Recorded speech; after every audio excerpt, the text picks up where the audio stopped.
Halo semuanya, kali ini kita bakal ngebahas satu aksi korporasi yang gede banget dari PT Dian Swastika Sentosa atau yang biasa kita kenal dengan kode DSSA.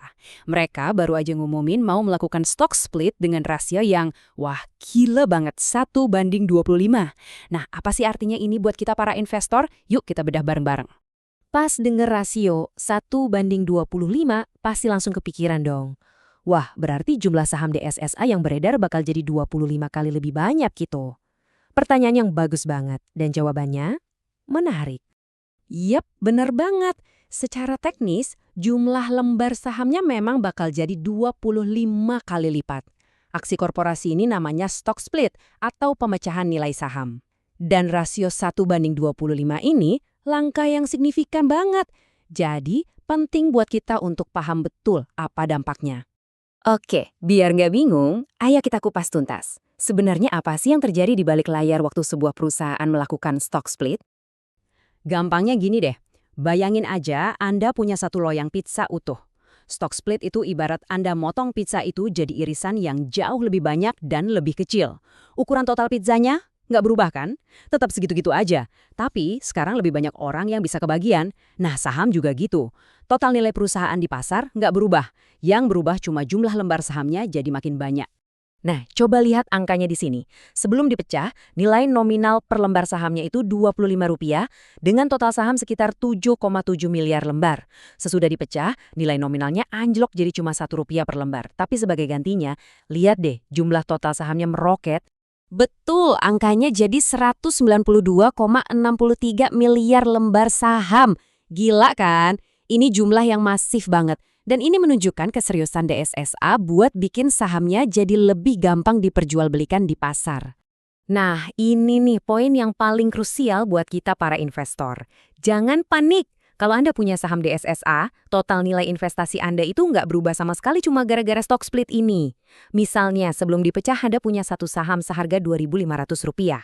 Nah, setelah dipecah, Anda bakal punya 25 lembar saham, tapi harga per lembarnya jadi Rp100. Totalnya, ya tetap Rp2.500.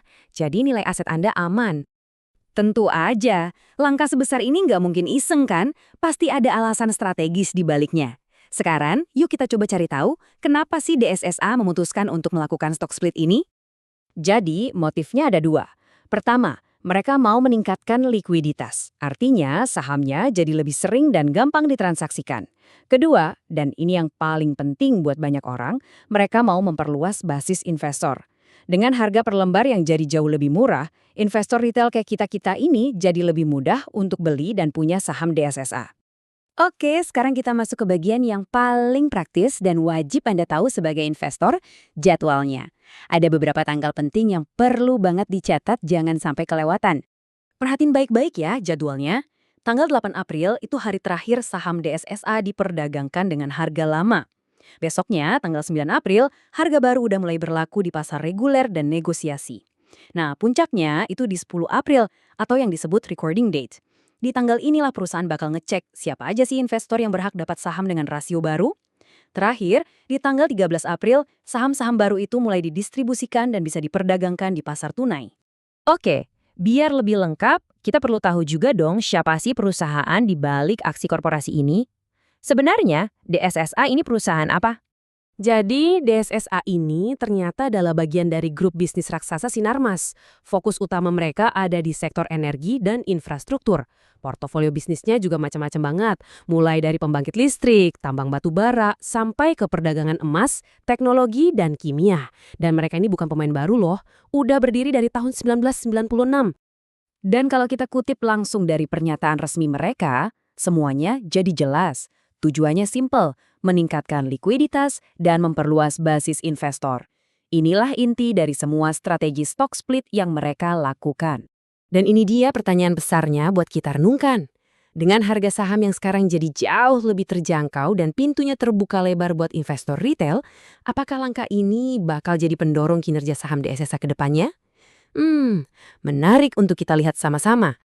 Oke, segitu dulu pembahasan kita kali ini. Semoga informasi ini bermanfaat buat Anda dalam mengambil keputusan investasi. Terima kasih sudah menyimak, sampai ketemu lagi.